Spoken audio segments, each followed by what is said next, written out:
अस्सलाम वालेकुम, मैं हूं मोहसिन शहजाद मोहसिन और आप देख रहे हैं रेख्ता फिजिक्स। आज हम एफएससी पार्ट 1 चैप्टर 3 स्टार्ट करने लगे हैं, जो कि है मोशन एंड फोर्स। तो इस चैप्टर में कुछ इंपॉर्टेंट टर्म्स हैं। सबसे पहले हम उनको डिस्कस करेंगे वन बाय वन, और यानी जो बेसिक टर्म है जो कि आप प्रीवियस क्लासेस में भी पढ़ के आए हैं उनको देखेंगे, और उसके बाद हम इस चैप्टर के अंदर जो टॉपिक मेंशन है उनको डिस्कस करेंगे। तो बेसिक टर्म में से जो सबसे पहली है वो रेस्ट। क्या हमें पता होना चाहिए कि कोई बॉडी रेस्ट में किस वक्त कहलाती है। एक बॉडी रेस्ट में उस वक्त कहलाती है जब वो अपनी पोजीशन को अपनी सराउंडिंग के लिहाज से चेंज ना कर रही हो। मिसाल के तौर पर जैसे कोई एक शख्स खड़ा हुआ है तो ये अपनी पोजीशन को अपनी सराउंडिंग के लिहाज से बिल्कुल चेंज नहीं कर रहा, तो हम कहेंगे ये रेस्ट में। या अगर कोई शख्स बैठा हुआ है किसी बेंच पर, तब भी हम कहेंगे कि वो अपनी पोजीशन को अपने सराउंडिंग के लिहाज से चेंज नहीं कर रहा, तो वो बॉडी किस में कहलाएगी? रेस्ट में कहलाएगी। मतलब कि प्रैक्टिकल लाइफ में हम इसकी एग्जांपल को बड़े अच्छे से समझ सकते हैं। यानी जब आप बैठते हैं, खड़े होते हैं, तो आप रेस्ट में हैं। यहाँ पर कुछ वर्ड जो हैं उन पर ज्यादा फोकस किया गया, जैसे कि यहाँ पर है पोजीशन। ठीक है, तो पोजीशन का क्या अमल दखल है इसको अभी हम थोड़ी देर के बाद डिस्कस करेंगे। लेकिन यहाँ आपने याद रखना है कि हम अपनी पोजीशन को अपनी सराउंडिंग के लिहाज से चेंज नहीं करते रेस्ट के अंदर। जो दूसरी टर्म है वो है मोशन। कोई बॉडी मोशन में उस वक्त कहलाती है जब वो अपनी पोजीशन को अपने सराउंडिंग के लिहाज से चेंज कर रही होती है। जैसे कि अगर वही शख्स जो खड़ा था वो चलने लग जाए या भागने लग जाए, तो वो अपनी पोजीशन को चेंज करेगा। यानी जैसे जैसे आगे की तरफ बढ़ता चला जाएगा, उसके सराउंडिंग में जितनी भी चीजें हैं उसके हिसाब से ये अपनी पोजीशन को चेंज करेगा। कभी किसी चीज के नजदीक होगा तो कभी किसी चीज से दूर चला जाएगा। अब अगर यहाँ पर आप सोचें, ये शख्स जो यहाँ पर दौड़ रहा है, चल रहा है, ये क्या कर रहा है? अपनी पोजीशन को चेंज कर रहा है। बिल्कुल चेंज कर रहा है। अगर यहाँ पर ये पोजीशन को चेंज कर रहा है तो इसका मतलब ये हुआ कि ये एक पॉइंट से दूसरे पॉइंट तक जाएगा और दरम्यान में ये कुछ फासला तय करेगा। ठीक है, तो फासले को हम कहते हैं डिस्टेंस। तो मैं कह सकता हूं कि अगर कोई बॉडी मोशन में है तो वो डिस्टेंस कवर कर रही है। ठीक है, तो अब डिस्टेंस क्या होता है, अब इसको देखते हैं। तो डिस्टेंस होता है length of path between two points. मतलब कि कोई दो पॉइंट्स हैं, दो पॉइंट्स के दरमियान जो भी पाथ लेंथ होता है उसको हम डिस्टेंस कहते हैं। मतलब कि जो पिछली स्लाइड में हमने देखा है, एक शख्स दौड़ रहा है, ये शख्स, तो ये क्या कर रहा है? पाथ लेंथ कवर कर रहा है, मतलब एक पोजीशन से दूसरी पोजीशन में जा रहा है। तो इसको हम इस एग्जांपल से समझते हैं। जैसे ये वही शख्स है जो कि हमने देखा पिछली स्लाइड में दौड़ रहा है, वो यहाँ से चल रहा है, उसका ये स्टार्टिंग पॉइंट है और यहाँ से ये डिस्टेंस कवर करके आ रहा है। ठीक है, यानी दोनों तरफ से जा सकता है, यहाँ से बिल्कुल डायरेक्ट सीधा भी जा सकता है इस एंड पॉइंट तक, और एक दूसरा रास्ता ये भी तो है, यहाँ इसका ये स्टार्ट पॉइंट है और यहाँ से गाड़ी से, पैदल या किसी भी दूसरी सोर्स से इस पोजीशन से इस पोजीशन तक जा सकता है। और यहाँ दरमियान में जितना भी पाथ है, पाथ मतलब जितना भी रास्ता है, और उस पाथ की जितना लेंथ है उसको हम बोलेंगे पाथ लेंथ, और उसी पाथ लेंथ को हम क्या बोलेंगे? डिस्टेंस। तो मैं यहाँ कह सकता हूँ कि जो डिस्टेंस है ये सिर्फ एसोसिएटेड है दो पॉइंट्स के दरमियान पाथ लेंथ पर। यानी इसमें डायरेक्शन का कोई चक्कर नहीं। अगर डायरेक्शन का कोई चक्कर नहीं है तो फिर इससे मैं ये भी कह सकता हूं कि जो डिस्टेंस है ये एक स्केलर क्वांटिटी है। ठीक है, यानी जिसमें कोई डायरेक्शन नहीं, नो डायरेक्शन। ओके, तो यानी इस पॉइंट, स्टार्ट पॉइंट से लेकर एंड पॉइंट तक ये जो टोटल पाथ लेंथ है इसको हम क्या बोलते हैं? डिस्टेंस।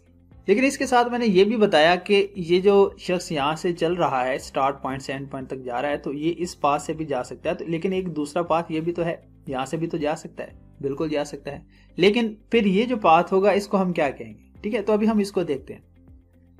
तो इसको हम बोलते हैं डिस्प्लेसमेंट। अब डिस्प्लेसमेंट क्या होता है? डिस्प्लेसमेंट दो पॉइंट्स के दरमियान जो शॉर्टेस्ट डिस्टेंस होता है उसको हम डिस्प्लेसमेंट बोलते हैं। चलिए उसी एग्जाम्पल से इसको दोबारा समझ लेते हैं। यही एग्जाम्पल थी, यानी यहाँ पर इस पॉइंट से इस पॉइंट तक जाने के लिए दो रास्ते हैं, एक ये रास्ता है, एक ये रास्ता है। तो शॉर्ट रास्ता इसमें से जो बनता है वो यही बनता है, यानी शॉर्टेस्ट डिस्टेंस इसमें से ये है। तो दो पॉइंट्स के दरमियान जो शॉर्टेस्ट डिस्टेंस होता है इसको हम बोलते हैं डिस्प्लेसमेंट। अब वो उसमें हम बताना पड़ेगा वो शॉर्टेस्ट डिस्टेंस किस डायरेक्शन में है, इस पॉइंट से इस पॉइंट तक। ठीक है, अब देखें यहाँ मैंने वर्ड बोला डायरेक्शन, इसका मतलब यह है कि डिस्प्लेसमेंट के अंदर डायरेक्शन इन्वॉल्व होती है। और अगर डिस्प्लेसमेंट के अंदर डायरेक्शन इन्वॉल्व है तो इसका मतलब क्या हुआ कि डिस्प्लेसमेंट हमारे पास एक वेक्टर क्वांटिटी है। चलिए इसको यहाँ से समझते हैं, एक और एग्जांपल से समझते हैं। यहाँ पे कि मान लेंगे आपका घर है और ये आपका कॉलेज है, तो आपने अपने घर से अपने कॉलेज तक जाना है। तो आपके घर से कॉलेज तक जाने के लिए 3 रास्ते मौजूद हैं। एक तो ये यहाँ ईस्ट की तरफ जाएं, नॉर्थ की तरफ जाएं, आप अपने कॉलेज पहुंच जाएंगे। दूसरा रास्ता ये है कि यहाँ ईस्ट की तरफ जाएं, नॉर्थ की तरफ जाएं, फिर वेस्ट की तरफ जाएं, तो आप अपने कॉलेज पहुंच जाएंगे। तो ये जो दरम्यान में मैंने बताया है, ये ब्लू एरो के साथ जो पाथ शो किया गया है, ये बेसिकली क्या कहलाएगा, डिस्टेंस कहलाएगा, यानी टोटल पाथ लेंथ है। और आपके घर और कॉलेज के दरमियान ये रेड एरो से जो शो किया गया है, ये शॉर्टेस्ट डिस्टेंस है। तो फिर ये जो रेड एरो का डिस्टेंस होगा, ये फिर डिस्टेंस नहीं बल्कि क्या कहलाएगा, डिस्प्लेसमेंट कहलाएगा। तो इसको फिर हम क्या बोलेंगे, डिस्प्लेसमेंट। ओके। और क्योंकि ये 2 पॉइंट्स के दरमियान एक शॉर्टेस्ट डिस्टेंस है और इसकी डायरेक्शन भी होती है, यानी हम बात करते हैं कि किस डायरेक्शन में हम शॉर्टेस्ट डिस्टेंस की बात कर रहे हैं, तो इस वजह से हम यहाँ से कह सकते हैं कि जो हमारे पास डिस्प्लेसमेंट है ये एक वेक्टर क्वांटिटी है, क्योंकि इसमें हमें डायरेक्शन बतानी पड़ती है। चलो ये तो थी एक जनरल वे में बात। अब समझ लेते हैं जरा बुक के अकॉर्डिंग कि वहां पर क्या बताया गया। मान लें कि यहाँ पर एक ग्राफ है, मतलब कोऑर्डिनेट मैंने बनाया है, एक्स वाई कोऑर्डिनेट है, और यहाँ पर कोई एक पाथ है, ठीक है। और इस पाथ पर हम पॉइंट्स बना लेते हैं। एक पॉइंट ए है यानी पोजीशन है, और जबकि एक दूसरी पोजीशन बी है और एक तीसरी पोजीशन सी भी है। ओरिजिन से पॉइंट ए तक का जो डिस्टेंस है, मतलब कि जो पोजीशन वेक्टर है, उसको हमने कह दिया r1, और ओरिजिन से पॉइंट बी तक का जो पोजीशन वेक्टर है, इसको हमने बोल दिया r2, ठीक है। तो मतलब ये दोनों पोजीशन में चेंज तो है, एक पोजीशन ए है और एक पोजीशन बी है। इन दोनों पोजीशन में कितना चेंज होगा ये अब हमने बताना। अब दोनों पोजीशन में जितना चेंज होगा उसको हमने बोल दिया d, यानी इस तरह से एरो लगा के इस डायरेक्शन में। अब ये एरो किस चीज को शो कर रहा है, ये शो कर रहा है कि पोजीशन ए और पोजीशन बी में कितना चेंज है, यानी उसकी इनिशियल और फाइनल पोजीशन में कितना चेंज है।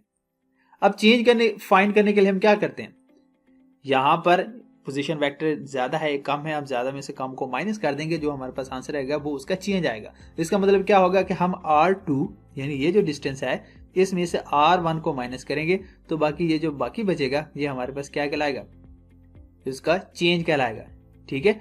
और यही जो शॉर्टेस्ट डिस्टेंस है इन दो पोजीशन के दरमियान, इसको हम क्या बोलेंगे, डिस्प्लेसमेंट। तो इस तरह से फिर हम डिस्प्लेसमेंट को एक और अंदाज से भी डिफाइन कर सकते हैं। The displacement is thus a change in the position of a body from its initial position to final position। तो उसकी इनिशियल और फाइनल पोजीशन के दरमियान जो कोई चेंज होगा, पोजीशन का चेंज होगा, उसको हम क्या बोलते हैं, डिस्प्लेसमेंट। तो आप डिस्टेंस डिस्प्लेसमेंट को इस एनिमेशन से भी समझ सकते हैं, मतलब कि पाथ हमने जो भी रखा, लेकिन उन दो पोजीशंस के दरमियान ये रेड कलर से डिस्प्लेसमेंट जो है वो शो किया गया है, ठीक है। यहाँ पर ये डिस्टेंस और डिस्प्लेसमेंट को शो किया गया है। अब नेक्स्ट हमारे पास जो फैक्टर होता है वो स्पीड का है। मतलब कि अभी तक हमने डिस्टेंस या डिस्प्लेसमेंट की बात की। डिस्टेंस हो या डिस्प्लेसमेंट हो, दोनों में एक फैक्टर आता है टाइम का। देखिए, अगर हम डिस्टेंस या डिस्प्लेसमेंट को बहुत जल्दी कवर कर लेते हैं तो हमें टाइम कम लगता है। अगर हम वो बहुत स्लो हम कवर करते हैं तो हमें टाइम भी ज़्यादा लगता है। यानी आप अपने घर से कॉलेज के लिए निकलते हैं, आप ऐसा ऐसा चल के जाते हैं, तो इसका मतलब यह है कि आप ज़्यादा टाइम लगा रहे हैं। लेकिन अगर आप बहुत ज़्यादा स्पीड से चलते हैं, आपको देर हो रही है, तो इसका मतलब है कि आपने वहाँ कम टाइम वेस्ट किया। तो जब ये टाइम का फैक्टर इन्वॉल्व होता है डिस्टेंस या डिस्प्लेसमेंट के साथ, तो तब हमारे पास स्पीड और वेलोसिटी का कॉन्सेप्ट आता है। तो स्पीड क्या है, पहले इसको समझते हैं। Distance cover by body in unit time, क्या मतलब कि जो स्पीड है इसका डायरेक्ट रिलेशन किसके साथ है, डिस्टेंस के साथ। यानी जो हम पाथ लेंथ कवर करते हैं, उस पाथ लेंथ को कवर करने में जितना टाइम लगेगा उसको हम बोलेंगे स्पीड। और इसको फॉर्मूले से किस तरह से लिखेंगे, तो अगर हम इसको लिखें तो हम ऐसे भी ले सकते हैं। यहाँ पर v किसको शो कर रहा है, स्पीड को, d शो कर रहा है पाथ लेंथ को, जबकि t किसको शो कर रहा है, टाइम को। तो अगर हम यहाँ इसका यूनिट बनाएं तो यहाँ पर पाथ लेंथ क्या है, लेंथ है। लेंथ का यूनिट होता है हमारे पास मीटर, जबकि टाइम का यूनिट होता है सेकेंड। तो इस तरह से हमारे पास इसका जो यूनिट बनेगा वो मीटर पर सेकेंड बनेगा, ठीक है। तो अब इसके फॉर्मूले को किस तरह से याद रख सकते हैं, यहाँ से देखते हैं। जो एवरेज स्पीड होती है वो होता है distance travel divided by time taken. तो यानी कि v is equal to D by T. तो फॉर्मूला कैसे याद रखेंगे, इस ट्राइंगल से याद रखेंगे, ठीक है। तो जिसको फाइंड करना है उसके ऊपर मैं हैंड बना रहा हूँ। तो बाकी क्या बचता है, डी बाई टी। मतलब वेलोसिटी फाइंड करनी है तो हमारे पास फॉर्मूला बनेगा डी बाई टी।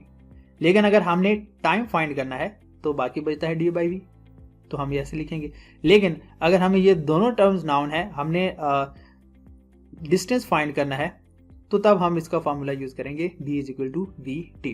तो हम वैसे इसको भी चेंज करके याद कर सकते हैं, लेकिन ये एक आसान तरीका होता है इसको याद रखने का। तो यहाँ से हम क्या कह सकते हैं कि जो हमारे पास जो स्पीड है ये डायरेक्ट किसके साथ रिलेशन रखती है, डिस्टेंस के साथ। अब हमें पता है कि जो डिस्टेंस है ये स्केलर है, यानी डिस्टेंस हमारे पास क्या है, स्केलर है। जबकि टाइम क्या है, टाइम भी स्केलर है। अब स्केलर स्केलर से डिवाइड हो रहा है तो आंसर भी क्या आएगा, स्केलर आएगा। तो आंसर स्केलर आएगा, इसका क्या मतलब है कि हमारे पास जो स्पीड है ये भी कौन सी क्वांटिटी होती है, एक स्केलर क्वांटिटी होती है। तो नेक्स्ट हमारे पास कॉन्सेप्ट है वेलोसिटी का, वो इंशाल्लाह हम नेक्स्ट लेक्चर में देखेंगे। तो अभी के लिए इतना ही, अल्लाह हाफिज।